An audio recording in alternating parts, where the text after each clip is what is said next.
नमस्कार, मैं अमित मणि तिवारी स्वागत करता हूं आपके अपने YouTube channel the Amit sir classes में। हम लोग पिछली क्लास में गंगा नदी के बारे में बात कर रहे थे।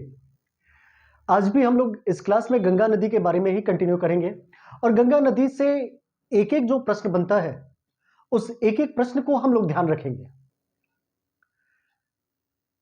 मैं जो आपको गंगा नदी के बारे में या इंडियन ज्योग्राफी पढ़ा रहा हूं, मैं आपको इस YouTube चैनल पर जो द अमित सर क्लासेस है, इस द अमित सर क्लासेस पे जो ज्योग्राफी की पूरी क्लास है, उस पूरी क्लास को मैं फ्री में कंप्लीट कराऊंगा। क्लियर? आपका बस इतना ही सहयोग होगा कि आप अपने दोस्तों के साथ मेरे इस YouTube चैनल को आप शेयर करेंगे। मेरा ही नहीं है, ये समझ लीजिए कि ये YouTube चैनल आप ही का है। आप अपने दोस्तों के साथ इस चैनल को शेयर करें। जैसे क्या होगा कि जो सब्सक्राइब बढ़ेंगे, लाइक बढ़ेंगे, ठीक है, इससे मेरा भी मनोबल हाई होगा और मैं वीडियो बनाने में सहज महसूस करूंगा, कंफर्टेबल फील करूंगा। पिछली क्लास का जो रिस्पॉन्स है अच्छा है, बेहतर चल रहा है। आपको पूरी जो क्लास है जीएस की, वो आपको अलग हर कोचिंग के हर यूट्यूब से अलग पढ़ाई जाएगी। मैं ऑफलाइन क्लास भी लेता हूं, सिविल का, वनडे का भी, और मैं खुद ही सिविल का एग्जाम देता हूं, क्वालिफाई भी हूं कई जगह पे, फाइनल सिलेक्शन नहीं हुआ है। तो आप जब मेरे साथ जुड़ेंगे, भाई मेरे बच्चे भी जुड़े हुए हैं, वो मुझे जानते हैं, तो आप जो नए हो, जो नहीं जानते हैं, वो मेरी क्लास अगर अटेंड किए हुए हैं, वो समझ चुके हैं। तो अब प्रॉपर इसके नोट्स बनाया करें। जो मैं क्लास ले रहा हूं, इस क्लास का आप प्रॉपर नोट्स बनाया करें। चलिए आइए अब क्लास को स्टार्ट ही कर देते हैं। हम बात कर रहे थे किसके बारे में? गंगा रिवर सिस्टम के बारे में हम क्या कर रहे थे? चर्चा कर रहे थे। किसके बारे में? Ganga river system. ठीक है, हम जब गंगा रिवर सिस्टम को पढ़ रहे थे तो हमने आपको बताया था कि एक आपको मैंने सतोपत ग्लेशियर का नाम लिया था, ठीक है, जो बद्रीनाथ से निकलती है। एक हमने ग्लेशियर का नाम लिया था चारा बाड़ी ग्लेशियर, जो केदारनाथ से निकलती है। और एक हमने गंगोत्री ग्लेशियर का नाम लिया। हमने बताया था कि यह गंगोत्री ग्लेशियर कहां से निकलती है? गोमुख से निकलती है। इस सतोपत ग्लेशियर से मैंने आपको बताया कि यहां से एक नदी निकलती है, अलकनंदा। चाराबाड़ी ग्लेशियर से यानी केदारनाथ के पास से एक नदी निकलती है, मंदाकिनी। मंदाकिनी, ये नदी मंदाकिनी जो है आके अलकनंदा में मिल जाती है रुद्रप्रयाग में। रुद्रप्रयाग, ठीक है। फिर क्या होता है, इस गंगोत्री से एक नदी निकलती है जिसका नाम है भागीरथी। भागीरथी, और भागीरथी अलकनंदा से आकर मिल जाती है। कहां पर? अलकनंदा से। और हमने बताया ये देवप्रयाग में मिल जाती है। कौन? भागीरथी। देवप्रयाग, देवप्रयाग में मिल जाती है। जब देवप्रयाग में भागीरथी अलकनंदा से मिलती है तो यहां से इस नदी का नाम हो जाता है गंगा। यानी यहीं से क्या होता है, गंगा नदी के बारे में हम बात कर लेते हैं, ठीक है ना। किस नदी के बारे में चर्चा कर लेते हैं? गंगा नदी के बारे में हम चर्चा करते हैं। ये कुछ बातें हम कर चुके थे प्रीवियस ईयर में, यानी प्रीवियस क्लास में हम कर चुके थे गंगा नदी, ठीक है, यहां तक की बातें। अब अगर देखा जाए जो गंगा नदी है, गंगा नदी के बारे में फैक्चुअल डेटा देखा जाए तो यह भारत की सबसे बड़ी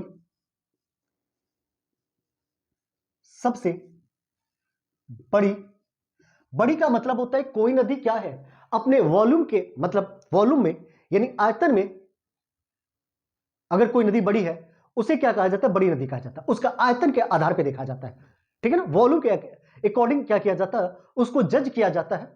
जो नदी क्या है कि वॉल्यूम के बेस पर क्या है, बड़ी है उसे बड़ी नदी कहा जाता है, बड़ी शब्द लगाया जाता है, लार्जेस्ट कहा जाता है।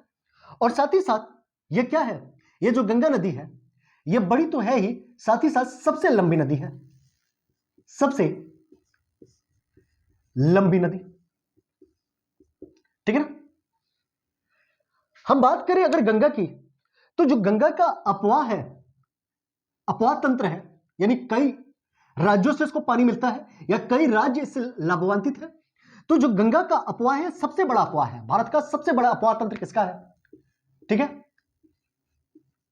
अपवाह तंत्र, सबसे बड़ा अपवाह तंत्र। अपवाह तंत्र को कहते हैं इंग्लिश में ड्रेनेज सिस्टम। हम बात भी करते चलेंगे क्योंकि जो इंग्लिश वाले बच्चे हैं उनको भी आसान रहे। इसका जो ड्रेनेज सिस्टम है, सिस्टम ये क्या है? सबसे बड़ा है। किसका? गंगा का। और कितना है? तो कहा जाता है कि इसका जो ड्रेनेज सिस्टम है 8.61 लाख वर्ग किलोमीटर। कितना इसका अपवाह क्षेत्र है? तो 8.61 लाख वर्ग किलोमीटर। अब हम बात करें गंगा नदी के बारे में, तो गंगा नदी जो है एक पूर्ववर्ती नदी है। कैसी नदी है? पूर्ववर्ती नदी, पूर्ववर्ती नदी। अब इसे इंग्लिश में पूर्ववर्ती किसे कहते हैं? इंग्लिश में एंटीसीडेंट, इसे एंटीसीडेंट रिवर कहते हैं। अब देखिए पूर्ववर्ती रिवर कैसे किसे कहते हैं, एंटीसीडेंट रिवर किसे कहते हैं? तो कहा जाता है कि जो नदी जहां से उसका उद्गम हुआ था और उस उद्गम से ही वो जिस रास्ते से बहती थी और उस भूमि में किसी भी प्रकार का परिवर्तन हो गया और परिवर्तन के बाद भी वह नदी उसी रास्ते से बहती है, उसे कहा जाता है पूर्ववर्ती नदी। जैसे एग्जाम्पल जो है, जितनी भी हिमालयन नदी है, हिमालय से निकलने वाली नदियां हैं, वो सारी की सारी हिमालयन नदियां क्या है? पूर्ववर्ती नदियां हैं। इसका मतलब कि मान लीजिए कि जो हिमालय से नदियां निकलती हैं और हिमालय से, जैसे एग्जाम्पल मैं ले रहा हूं सिंधु, तो सिंधु क्या कर रही है? सिंधु भाई जहां से निकली, इसका मतलब वो उसी रास्ते से जब निकली थी तभी से बह रही है। हिमालय नहीं बना उससे पहले से बह रही थी। जब हिमालय बना उसने अपने रास्ते को नहीं चेंज किया, जबकि उसने क्या किया, हिमालय को काटते हुए वो अपना वह पुराना रास्ता लेके चला।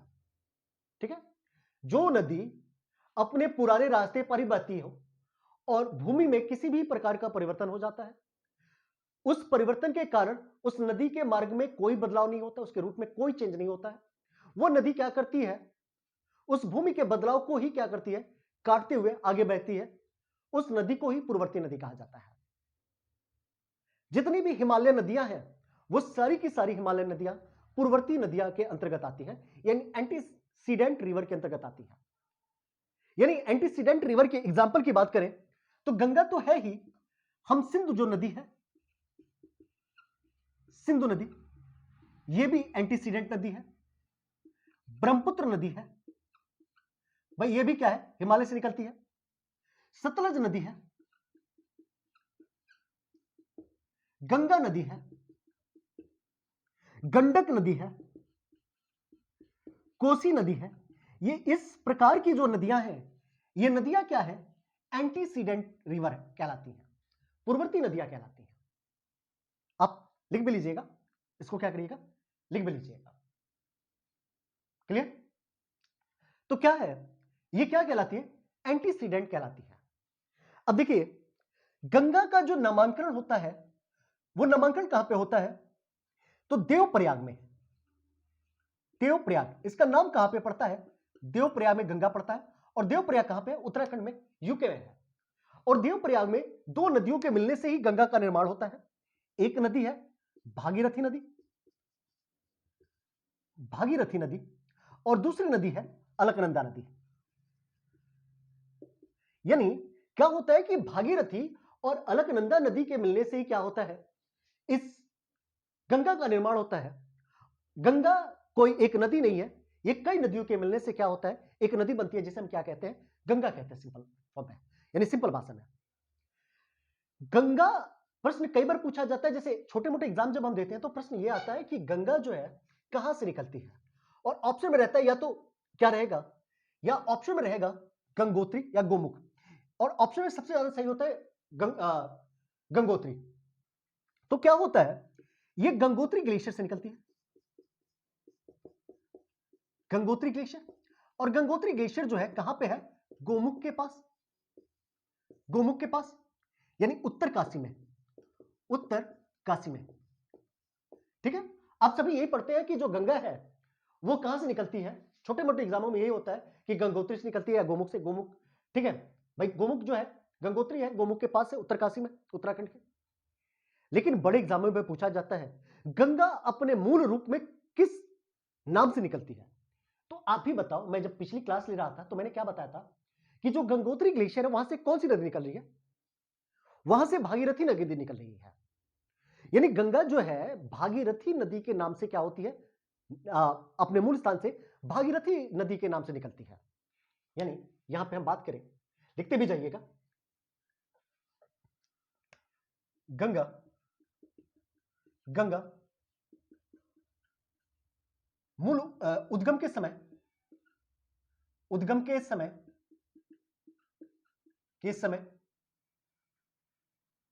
भागीरथी नाम से निकलती है, भागीरथी नाम से निकलती है। ठीक है, किस नाम से निकलती है, भागीरथी नाम से निकलती है। किसकी बात कर रहे हैं, गंगा की बात कर रहे हैं। अब देखिए गंगा के कई नामों की चर्चा की जाती है, यहां तक की बात किया जाता है कि जो गंगा है, इस गंगा के लगभग लगभग 108 नाम है। गंगा के कितने नाम है, तो गंगा के जो नाम है, सारी बातें आप लिखते भी जाइएगा, सारी बातें लिखिएगा। ठीक है, एक एक पॉइंट आप लिखिएगा। जो गंगा के नाम है, गंगा के नाम लगभग कहा जाता है कि लगभग गंगा के 108 नाम है। कितने नाम है, 108 नाम है। गंगा के लगभग 108 नामों का उल्लेख मिलता है। ठीक है, जिसमें गंगा के नामों में सूरसरी, हेमवती, त्रिपथगा,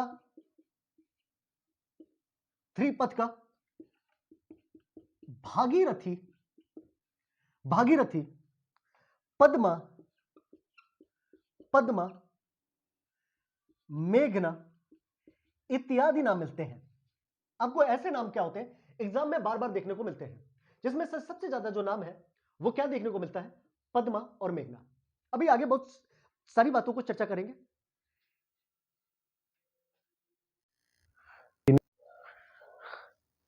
क्या हुआ था कि बीच में लाइट चली गई थी, और जो ही लाइट चली गई तो एक वीडियो बनना रुक गया। ठीक है, तो परेशान ना हो, आपकी क्लास से कंटिन्यू रहेगी। हाँ, ये वीडियो आपका आगे तक भी कंटिन्यू रहेगा। चलिए, बात क्या कर रहे थे हम, बात कर रहे थे गंगा नदी के नामों के बारे में। और हम बात कर रहे थे कि जो गंगा नदी है उसके लगभग 108 नाम है। इस 108 नाम में हमने बात किया सुरसरी, हेमवती, त्रिपथगा, भागीरथी, पद्मा, मेघना। ठीक है ना। अब देखिए क्या होता है, कई बार प्रश्न यह पूछा जाता है कि स्वर्ग में गंगा को क्या कहा जाता है, पताल में गंगा को क्या कहा जाता है। एक प्रश्न बनता है, मैं सामने बताता हूं क्या इससे। एक प्रश्न यह आता है कि स्वर्ग में गंगा को क्या कहा जाता है और पताल में गंगा को क्या कहा जाता है। गंगा की बात किसी करें, गंगा कहां पे, स्वर्ग में, और कहां पे, पाताल में। पाताल, दो जगहों पे पूछा जाता है कि गंगा को क्या कहा जाता है। तो स्वर्ग में गंगा को मंदाकिनी कहा जाता है और पाताल में गंगा को भागीरथी कहा जाता है। स्वर्ग में गंगा को क्या कहा जाता है, मंदाकिनी, और पाताल में भागीरथी। देखिए कहानी बताता हूं इसकी, पूरे पीछे ये पूरा पौराणिक कहानी है। ये पूछा जाता है कि पुराणों के अनुसार गंगा की उत्पत्ति कहां पर हुई थी। ठीक है ना, पुराणों के अनुसार पूछा जाता है कई बार। जब आप सिविल की देंगे, तैयारी करेंगे सिविल वाली, तो सिविल में ऐसे ही प्रश्न पूछे जाते हैं। हुआ क्या कि बात है सतयुग की। और सतयुग में एक राजा थे जिनका नाम था राजा बलि। राजा बलि जो थे बड़े दानी थे, उनकी दानीपन का नाम जो है पूरे समाज में चर्चा में रहता था। ठीक है। विष्णु भगवान क्या होते हैं? वामन अवतार धारण करते हैं। वामन मतलब ड्वार्फ का, बौने का। ठीक है। लेकिन भाई भगवान विष्णु है, सुंदर तो होंगे, ऊपर से बालक है और सुंदरता। भाई बलि के पास जाते हैं, बलि को भाई होता है कि भाई एक बालक आए हैं, वो भी ब्राह्मण देवता। तो बलि आता है और बलि कहता है कि प्रभु देवता क्या चाहिए आपको? ये कहते हैं कि मुझे बस 3 पग ही क्या चाहिए, जमीन चाहिए। बलि कहता है मस्त 3 पग, 3 पग मतलब 3 कदम। ठीक है। बलि कहता है बस इतना ही? बलि जैसे दानी से आपने बस इतना ही मांगा? प्रभु कहते हैं, मन में सोचते हैं दे तो दे बेटा, मांग तो रहा हूं मैं, फिर मैं बताता हूं कि मैं कौन हूं। ठीक है। अब क्या होता है, कहते हैं कि जब बलि इनसे हां बोलता है तो जो वामन अवतार में विष्णु भगवान बने थे, वामन अवतार लिए थे सतयुग में, विष्णु भगवान अपने कदम को फैलाते हैं। और जब कदम को फैलाते हैं, पहला पग फैलाते हैं, तो ये पहला पग चला जाता है स्वर्ग में। और स्वर्ग में चला जाता है, स्वर्ग में चला पहुंच जाता है ब्रह्मा जी के पास। ब्रह्मा जी इनके चरण को क्या करते हैं? धुलते हैं। और धुलने के बाद जो चरण का पानी होता है उसको अपने कमंडल में रख देते हैं। जो कमंडल में वो पानी होता है, उसी पानी से क्या होता है? गंगा जी की उत्पत्ति हो जाती है। और उस गंगा जी की उत्पत्ति होती है और स्वर्ग में उस गंगा जी का नाम हो जाता है मंदाकिनी। ठीक है। फिर समय आता है त्रेता युग का, और राम जी के ही परिवार के होते हैं भागीरथी। उनके कुछ जो पूर्वज थे, उन पूर्वजों को तारने के लिए, लगभग तारना मतलब होता है कि मतलब मुक्ति दिलाने के लिए, मुक्ति दिलाने के लिए भागीरथी जी क्या करते हैं? गंगा जी को धरती पर बुलाते हैं। और भागीरथी जी ने धरती पर बुलाया गंगा जी को, इसलिए गंगा जी को क्या कहा गया? भागीरथी कहा गया। बात समझ में? अब देखिए यहां पे इतनी बातें, मैं एक पौराणिक बातें आपसे बताया। अब मैं आपको यह भी बताऊं कि आपने पढ़ा होगा कि सोलर सिस्टम, भाई ज्योग्राफी पढ़े, तैयारी करें तो पढ़े तो होंगे ही। आपने सोलर सिस्टम पढ़ा होगा और पढ़ा होगा कि जो हमारा सोलर सिस्टम है, वो सोलर सिस्टम किसमें है? हम कहते हैं कि जो हमारा सोलर सिस्टम है वो मंदाकिनी में है, यानी मिल्की वे में है। यानी जिस गैलेक्सी में है उस गैलेक्सी को क्या कहते हैं? मिल्की वे। मिल्की वे इसलिए कहते हैं अपनी गैलेक्सी को, हमारी गैलेक्सी को, क्योंकि वो मिल्की जैसा दिखाई देता है। और मिल्की जैसा, और वे मतलब पाथ, एक रास्ते जैसा दिखाई देता है, इसलिए मिल्की वे कहते हैं। यानी दूधिया कलर का हमारा जो गैलेक्सी है वो दूधिया कलर का दिखाई देता है। अब इस हम अपने जो मिल्की वे है, उस मिल्की वे को क्या कहते हैं? हम मंदाकिनी कहते हैं। सोलर सिस्टम की बात कर रहा हूं, क्या कहते हैं? मंदाकिनी कहते हैं। और आप जब पढ़ते हैं तो इस मंदाकिनी को लिखा रहता है कि मंदाकिनी को, इस हम मंदाकिनी को यानी अपने मिल्की वे को स्वर्ग की गंगा भी कहते हैं। स्वर्ग की गंगा। तो अभी आपका डाउट क्लियर हो गया होगा कि स्वर्ग की गंगा क्यों कहते हैं? क्योंकि नाम पड़ गया मंदाकिनी। हमारे मिल्की वे का नाम, जो गैलेक्सी है, जिस गैलेक्सी में हमारा सोलर सिस्टम है उसे मिल्की वे कहते हैं। मिल्की वे का ही अन्य नाम है मंदाकिनी। और मंदाकिनी को हम क्या कहते हैं? अपने मिल्की वे को स्वर्ग की गंगा, क्योंकि उसका नाम पड़ गया मंदाकिनी। और मंदाकिनी वैसे क्या कहते हैं? स्वर्ग की गंगा। यहां तक की बातें क्लियर हो गई, पौराणिक मान्यताओं के अनुसार भी पढ़ लिए। अब चलिए बात करते हैं, गंगा जो है, गंगा कितने राज्यों में बहती है, कितने देशों में बहती है? ठीक है। इसकी हम क्या करने चल रहे हैं? अब चर्चा करने चल रहे हैं, और वो भी एक डायग्राम के माध्यम से कर रहे हैं। ठीक है ना, विथ मैप। हम सभी जानते हैं एक यहां से निकलती है कौन? अलकनंदा। अलकनंदा निकलती है। एक आती है मंदाकिनी, और एक आती है भागीरथी। यानी मंदाकिनी और भागीरथी। ठीक है। इस भागीरथी में यहां पर एक नदी आके मिलती है, भेलांगना। भेलांगना। ठीक है। ये वाला हिस्सा है रुद्रप्रयाग, ये है देवप्रयाग। यहां से गंगा का क्या होता है? निर्माण हो जाता है। गंगा क्या होता है कि गंगा भाबर क्षेत्र में बहती है। किस क्षेत्र में बहती है? शुरू में गंगा गंगा जो निकलती है वो किस क्षेत्र से निकलती है? गंगा ये होगी, गंगा गंगा है। और गंगा जो है ये कहां पे बहती है? भाबर, भाबर, भाबर में बहती है। शुरू में गंगा क्या होती है? भाबर में बहती है। जब गंगा ऋषिकेश में पहुंचती है, गंगा कहां पहुंचती है? ऋषिकेश, ऋषिकेश। तो गंगा भाबर से हट जाती है। गंगा क्या होती है? ऋषिकेश में, उत्तराखंड में ऋषिकेश में, ऋषिकेश में गंगा क्या होती है? भाबर से निकल जाती है। भाबर का मतलब क्या होता है? हम बात कर रहे हैं भाबर की। किसकी? भाबर की। भाबर।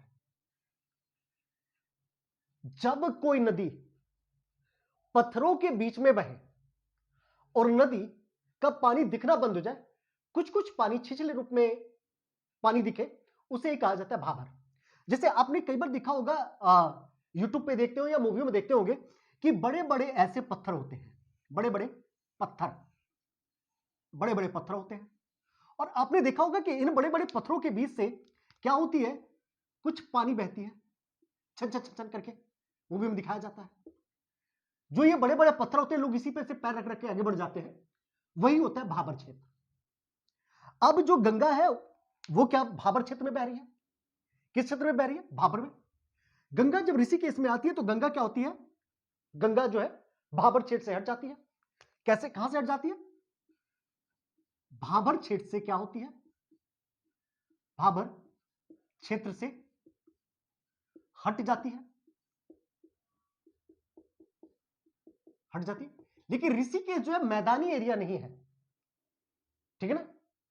ऋषिकेश मैदानी एरिया नहीं है। गंगा आगे बढ़ी और गंगा आ गई हरिद्वार में। जैसे आपको गंगा ना ऋषिकेश में ही दिखना स्टार्ट हो जाएगी, लेकिन प्रश्न क्या बना? ऋषिकेश मैदानी एरिया नहीं है। अब यहां पे आई हरिद्वार, हरिद्वार ये भी उत्तराखंड में है। हरिद्वार में क्या करती है? अब हरिद्वार क्या है? मैदानी क्षेत्र है। हरिद्वार क्या है? हरिद्वार उत्तराखंड में है और यह है मैदानी क्षेत्र, मैदानी क्षेत्र। अब क्या होता है? इस हरिद्वार में गंगा क्या होती है? यानी हरिद्वार में ही गंगा मैदानी क्षेत्र में प्रवेश करती है। गंगा क्या होती है? गंगा मैदानी क्षेत्र में प्रवेश करती है। कहां प्रवेश करती है? मैदानी क्षेत्र में। क्लियर? मैदानी क्षेत्र में प्रवेश करती है, ठीक है। अब गंगा आगे बढ़ती है। अब देखिए, जो मैं यहां पे देखिए एक चीज और बताता हूं। जो भागीरथी है ना, भागीरथी, ये भागीरथी उत्तर काशी से निकलती है। ये उत्तर काशी है, जैसे उत्तर काशी। अब ये मत कह दिएगा सर अभी तो आप गंगोत्री बता रहे थे। भाई गंगोत्री वो जगह है, उत्तर काशी जिला है, वहां से उत्तर काशी जिले में ही पड़ती है गंगोत्री। तो कई बार पूछा जाता है ना कि उत्तर काशी किस नदी के तट पर पड़ती है? कई बार पूछा गया है। भागीरथी के नदी के तट पर, न कि गंगा नदी के तट पर। गंगा क्या होता है? आगे बढ़ती है, अभी भी उत्तराखंड है। अब गंगा आगे बढ़ती है। गंगा क्या होती है? यूपी के बिजनौर में, यूपी के बिजनौर में क्या होती है? गंगा यूपी में प्रवेश कर जाती है। कहां प्रवेश कर जाती है? यूपी में गंगा प्रवेश कर जाती है। कहां से? बिजनौर से गंगा का प्रवेश, का प्रवेश। और यूपी में गंगा जो है 28 जिलों से 28 जिलों में बहती है। कितने जिलों में बहती है? 28 जिलों में बहती है, जिलों में बहती है, बहती है। कितने जिलों में बहती है? 28 जिलों में। आप डायग्राम बनाते जाइएगा, एक एक चीज आपका क्लियर हो जाएगा, एक एक पॉइंट जो है ना आपका क्लियर हो जाएगा। गारंटी के साथ कह रहा हूं, एक एक पॉइंट आपका क्लियर करा दूंगा। आगे गंगा ऐसे ही आगे जाती है, गंगा बढ़ती है। और मैंने कितने कहा? 28 जिलों में गंगा जो है ये बहती है। गंगा कितने जिलों में? 28 जिलों में, ठीक है। बिजनौर। ऐसे ही गंगा आगे बढ़ेगी, ऐसे ही जैसे आप देखेंगे जो है गंगा कन्नौज में भी बहेगी, कन्नौज, ठीक है। गंगा कहां बही? गंगा जो है, गंगा फतेहपुर में बहेगी, फतेहपुर। ठीक है ना? देखिए जब गंगा कन्नौज में आती है तो गंगा क्या होती है, यहां से धीरे धीरे प्रदूषित स्टार्ट हो जाती है, गंगा जो है प्रदूषित होना स्टार्ट हो जाती है, गंगा प्रदूषित होना स्टार्ट हो जाती है और गंगा आगे बढ़ती है और आगे बढ़ के कानपुर में सर्वाधिक प्रदूषित हो जाती है। कहां पर? कानपुर। कहते हैं कि कानपुर में गंगा जो है क्या होती है, सर्वाधिक प्रदूषित हो जाती है, सर्वाधिक प्रदूषित। प्रश्न बनता है कि गंगा कहां पे सर्वाधिक प्रदूषित होती है, तो गंगा सर्वाधिक प्रदूषित जो है कानपुर में होती है। दूसरा, कानपुर जो है गंगा के तट पर स्थित सबसे बड़ा शहर है, गंगा के तट पर स्थित सबसे बड़ा शहर तो कौन सा है? कानपुर, सबसे बड़ा शहर, बड़ा शहर। ठीक है, ऐसे ही गंगा क्या होती है, यूपी में बढ़ती है, बनारस में आ जाती है, कहां पे? वाराणसी। ठीक है, और जो वाराणसी है ना वो गंगा नदी के बाएं तट पर स्थित है, लेफ्ट साइड पर। यह प्रश्न पूछा भी गया है, यानी व से वाराणसी, व से बाएं, ब से वाराणसी, ब से बाएं, बनारस, ब से बनारस, ब से बाएं। बनारस किस तट पर स्थित है? आप कहेंगे ब से बनारस, ब से बाएं तट पर, यानी लेफ्ट पर। यानी बनारस कहां पर स्थित है? बनारस इसके बाएं तट पर स्थित है, बाएं तट पर। ठीक है, उसके बाद ये जो है कहां चली जाएगी? प्रयागराज में चली जाएगी। ठीक है, मैं कहां पे? प्रयागराज, प्रयागराज। ठीक है, प्रयागराज के बाद गंगा क्या होगी? गंगा आएगी बलिया में, मतलब मैं ये नहीं प्रयागराज के बाद आएगी, मतलब बलिया में जाएगी। ठीक है, ये कुछ जिले भाई आप पूछते हैं ना कि सर कौन कौन से जिलों में। ठीक है, यूपी का भी, यूपी इंपॉर्टेंट पड़ता है भाई, आप यूपी का एग्जाम दे रहे हैं, इतनी बातें मैं करा रहा हूं। क्या हो जाएगी? गंगा बलिया में आ जाएगी और बलिया के बाद गंगा क्या हो जाएगी? बलिया से ही गंगा बिहार में प्रवेश करेगी। यानी मैं इसको अब हटा रहा हूं, एक बार आप क्या करें, इसको नोट कर लिए होंगे, तो मैं क्या कर रहा हूं, इसको हटाने जा रहा हूं, या आप एक काम करें नोट कर लें। ठीक है, मैं 2 मिनट के लिए हट जाता हूं।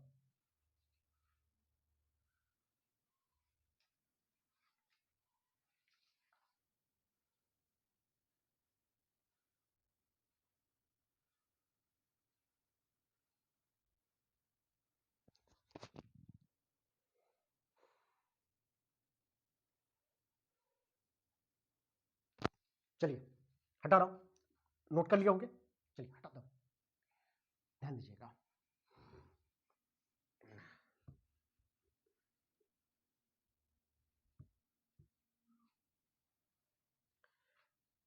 यानी ये क्या है?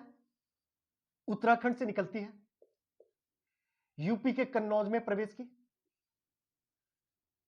सॉरी कन्नौज लिखता रहा हूं, यूपी के कहां प्रवेश की?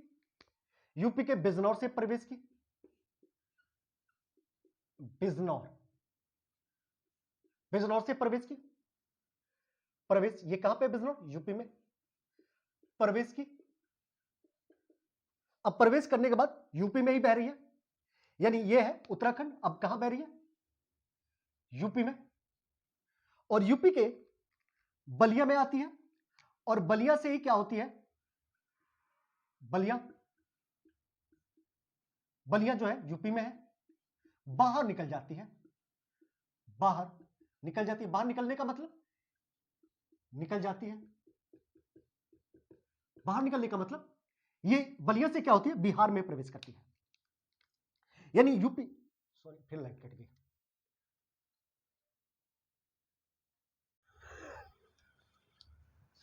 लाइट कट गई थी और लाइट की वजह से वीडियो क्या हुआ था, वहीं पे रुक गया था। अब पुनः वीडियो को आगे कंटिन्यू किया जा रहा है। हमने पढ़ा कि जो गंगा है वो गंगा उत्तराखंड से निकलती है और यूपी के बिजनौर से यूपी में प्रवेश करती है, और यूपी के बलिया से क्या होती है? ये बाहर निकल जाती है। क्लियर? ये यूपी के जो गंगा नदी है यह यूपी में बहती है और यूपी के 28 जिलों में बहती है। कितने जिलों में बहती है? 28 जिलों में यह यूपी के बहती है। उसके बाद गंगा जो है, गंगा बिहार में प्रवेश करती है, और बिहार में जो बिहार की राजधानी पटना है, पटना वह गंगा नदी के तट पर स्थित है और गंगा नदी की बिहार में सर्वाधिक जो लंबाई है वो पटना में ही है। किस जिले में है? पटना जिले में है और पटना जिले में गंगा की लंबाई 99 किलोमीटर है। उसके बाद गंगा की जो दूसरी सबसे ज्यादा लंबाई है वह है भागलपुर में, भागलपुर। और भागलपुर में गंगा की जो लंबाई है वह है 97 किलोमीटर। गंगा बिहार में जो बहती है तो गंगा बिहार में 12 जिलों से होकर बहती है। कितने जिलों से होकर बहती है? 12 जिलों से होकर बहती है। क्लियर? यह गंगा जो है बिहार में पटना के साथ साथ सारण जिले में भी बहती है, सारण जिले में भी, भोजपुर जिले में भी बहती है। कौन सी जिला? भोजपुर जिले में भी बहती है। बक्सर, वैशाली, बेगूसराय, जो बक्सर है, बक्सर, वैशाली, बेगूसराय, ये सभी के सभी गंगा नदी के तट पर स्थित होने वाले क्या है? बिहार के जिले हैं। जब आप बिहार के एग्जाम देखिए, सबसे ज्यादा जो प्रश्न हमको तैयार करना है बिहार और साथ साथ अपना यूपी तो रहेगा ही, बिहार को भी क्या किया जाएगा? तैयार किया जाएगा, क्योंकि बिहार में भी आने वाली हैं वैकेंसियां। ठीक है, अब देखिए गंगा, बिहार के बाद गंगा क्या होती है? झारखंड में आती है। सबसे कम लंबाई जो है बिहार की झारखंड में है। झारखंड के बाद गंगा जो है पश्चिम बंगाल में प्रवेश करती है। कहां आती है? पश्चिम बंगाल। और पश्चिम बंगाल में गंगा जो है फरक्का के पास, कहां पर? फरक्का के पास गंगा 2 वितरकाओं में बंट जाती है। कितने वितरकाओं में? 2 वितरकाओं में। वितरकाओं को कहते हैं डिस्ट्रीब्यूटरी, यानी किसमें बंट जाती है? तो गंगा 2 वितरकाओं में बंट जाती है। वितरिकाओं, गंगा क्या होती है? 2 वितरकाओं में बंट जाती है, यानी डिस्ट्रीब्यूटरी।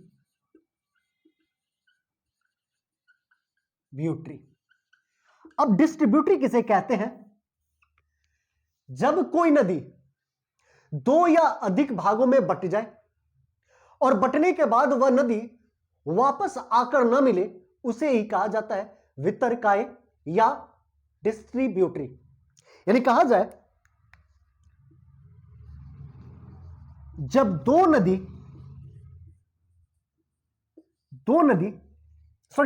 बोला, जब नदी 2 या अधिक भागों में बंट जाए, अधिक भागों में बंट जाए, वह पुनः वापस आकर न मिले,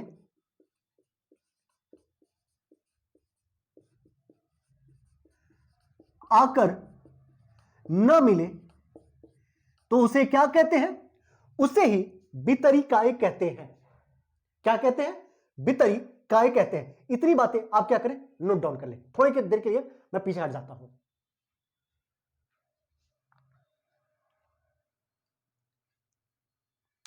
चलिए अब मैं नीचे वाली कुछ पॉइंट को हटाता हूं, इन सब पॉइंटों को हटाता हूं। ठीक है, इन पॉइंटों को क्या करता हूं? हटाता हूं। आप नोट कर लिए होंगे। देखिए बिहार में आपको बस 2 ही याद कर लेना है, एक पटना और एक भागलपुर, बस इतना याद कर लीजिए, काम चल जाएगा। 12 जिला नाम रख लीजिए। और यूपी में 28 जिला। कितने जिले से यूपी में? 28 जिले से। बिहार में कितने जिले से? 12 जिले से। बस इतना ही याद रखिएगा। अब देखिए गंगा जो है, गंगा पश्चिम बंगाल में आती है और पश्चिम बंगाल में फरक्का के पास, कहां पर? फरक्का, यह है, मैं लिखने जा रहा हूं फरक्का। फरक्का, फरक्का के पास गंगा 2 वितरकाओं में बंट जाती है। एक धारा इसकी दक्षिण की तरफ आ जाती है, दक्षिण की तरफ, और दक्षिण की तरफ आकर क्या होती है? बंगाल की खाड़ी मिलती है। इस धारा का नाम है हुगली। यानी हुगली नदी। हुगली नदी किधर बहती है? दक्षिण की तरफ। किधर? दक्षिण की तरफ। इस हुगली नदी को क्या कहा जाता है? विश्वघाती नदी कहा जाता है। क्या कहा जाता है? विश्वघाती नदी। ठीक है ना? विश्वघाती नदी कहा जाता है। इस हुगली की सहायक नदी है दामोदर नदी। यानी दामोदर नदी छोटा नागपुर के पठार से निकलकर क्या होती है? हुगली में मिल जाती है। यानी जो दामोदर नदी है, कौन? दामोदर नदी, वो किसकी सहायक नदी है? तो दामोदर नदी हुगली की सहायक नदी है। हुगली के तट पर कलकत्ता बंदरगाह स्थित है। कौन सा बंदरगाह स्थित है? तो हुगली के तट पर कलकत्ता बंदरगाह स्थित है। कलकत्ता बंदरगाह।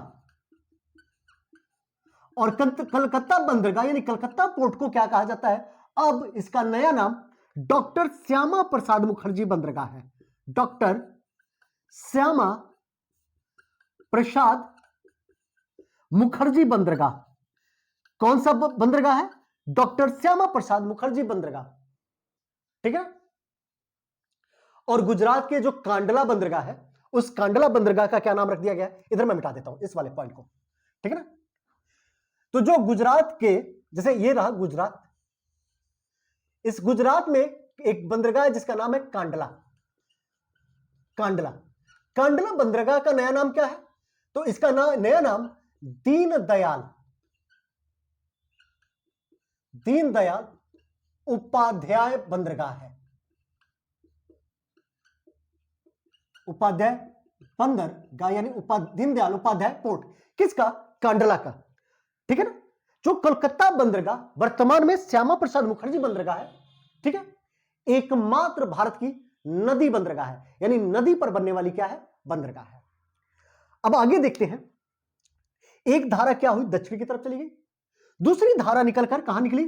दूसरी धारा भागीरथी के नाम से आगे बढ़ी, पूरब की तरफ गई। किस नाम से? भागीरथी के नाम से। भागीरथी के नाम से दूसरी धारा आगे गई। और दूसरी धारा बंगाल में जब प्रवेश की, यानी बांग्लादेश में, बीडी लिख रहा हूं बांग्लादेश के लिए, बीडी, बांग्लादेश में प्रवेश की, तो इसे बांग्लादेश में क्या कहा गया? इसका नाम हो गया पद्मा। बांग्लादेश में गंगा नदी जब प्रवेश की, इसका क्या नाम हो गया? इसका नाम हो गया पद्मा। ठीक है। गंगा नदी जब बांग्लादेश में प्रवेश करती है, उसका नाम क्या हो गया? पद्मा। पद्मा में क्या हुआ? एक नदी ब्रह्मपुत्र नदी जो जमुना के नाम से क्या हुई? इस गंगा में मिल गई। कौन? ब्रह्मपुत्र। किस नाम से? जमुना के नाम से, जमुना नदी। आगे अब पद्मा, जो जमुना नदी के मिलने के बावजूद भी यह क्या धारा कहलाई? पद्मा कहलाई। पद्मा में एक नदी आकर मिली। ठीक है। उस नदी का नाम था मेघना। और मेघना के मिलने के बाद यह नदी जो है मेघना के नाम से अब बांग्लादेश में जानी गई। और उसके बाद यह बंगाल की खाड़ी में जो अब नदी क्या है? मेघना के नाम से अपना जल गिराएगी और डेल्टा बनाएगी, जो विश्व का सबसे बड़ा डेल्टा, जिसे हम सुंदरबन के डेल्टा के नाम से जानते हैं। ठीक है ना? सुंदरबन के डेल्टा। इस डेल्टा वाली बात को हम क्या करेंगे? ब्रह्मपुत्र नदी में पढ़ेंगे। क्लियर? क्या करेंगे? ब्रह्मपुत्र नदी में डेल्टा की कहानी को पढ़ेंगे।